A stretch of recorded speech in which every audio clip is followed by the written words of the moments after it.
বাবা মারা গেছে। আশ্রয়ের খোঁজে থানায় হাজির হয় দুই শিশু। বাবার মৃত্যুর পর মায়ের কাছেও ঠাঁই হয়নি তাদের। মায়ের কাছে নিরাপদ আশ্রয় না পেয়ে পুলিশের কাছে নিজেদের দুঃখ তুলে ধরে এই শিশুরা। অভাব ও অবহেলায় অবশেষে থানায় এসে সাহায্য চায় অবুঝ এই শিশুরা। আমি ডিউটিরত ছিলাম, এই অবস্থায় দুইটা শিশু, অনাথ শিশু আসছে, নাবালক। তারা এসে বলতেছে যে তাদের মা নাকি ফেলে চলে গেছে, বাবা নাকি মারা গেছে। পাবলিকের সহায়তায় তারা থানায় আসছে, এর সাথে কাপড় চোপড়ও নিয়ে আসছে।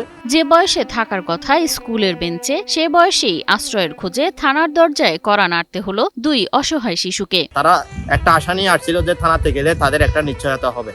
তখন আমি এই জিনিসটা আমার মাথায় রাখি, তা অনুসন্ধান শুরু করি। ব্রাহ্মণবাড়িয়ার সরাইল উপজেলার দুই ভাই সিয়াম ও রিফাত 4 বছর আগে সড়ক দুর্ঘটনায় হারায় তাদের বাবাকে। এরপর থেকেই বদলে যায় জীবনের সব হিসাব। কেউ তোমাদেরকে রাখে না। স্থানীয়দের দাবি, তাদের মা মানসিক সমস্যায় ভুগছেন। ফলে দুই শিশু কখনো না খেয়ে, কখনো প্রতিবেশীর বাড়িতে কোনো মতে দিন পার করছে।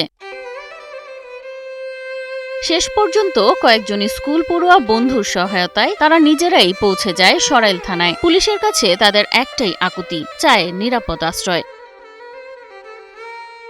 দুটি শিশুর কথা শুনে দায়িত্বে থাকা পুলিশ কর্মকর্তা বিষয়টি ঊর্ধ্বতন কর্মকর্তাকে জানান এবং তাদের নিরাপদ আশ্রয়ের ব্যবস্থা করতে উদ্যোগ নেন। সোয়ান প্রপার্টিজ লিমিটেড তৈরি করছে নিরাপদ, স্বাচ্ছন্দ্যময় এক নতুন ঠিকানা। সোয়ান গ্রুপের। তখন আমি আমার ওসি মহোদয়কে জানাইলাম, উনি নির্দেশ দিল, দেখো তুমি বিষয়টা খুঁজে দেখো।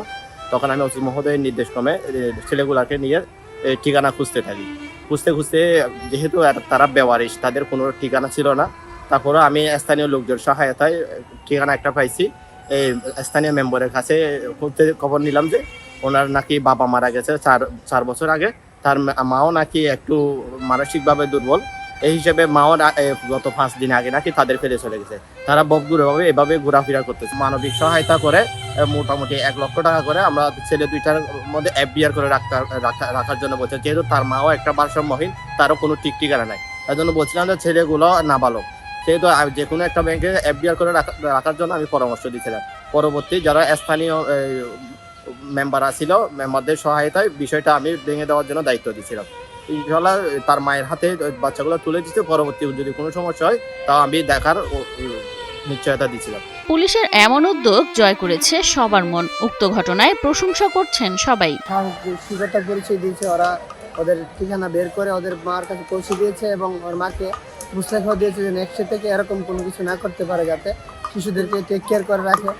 আমি ধন্যবাদ জানাই আমাদের সরাইল থানায় কর্মরত যত অফিসার আছে সবাইকে এবং বাংলাদেশ পুলিশকে, থানা প্রশাসনকে ধন্যবাদ জানাই এবং প্রত্যেকটা অসহায় মানুষ যাতে এইভাবে এই জন্য সবার কাছে আবেদন করব। দুই শিশুর এই গল্প শুধু একটি পরিবারের নয়, এটি আমাদের সমাজেরও এক কঠিন বাস্তবতা। এখন সবার প্রত্যাশা সিয়াম ও রিফাত ফিরে পাক একটি নিরাপদ আশ্রয়, শিক্ষার সুযোগ এবং স্বাভাবিক শৈশব।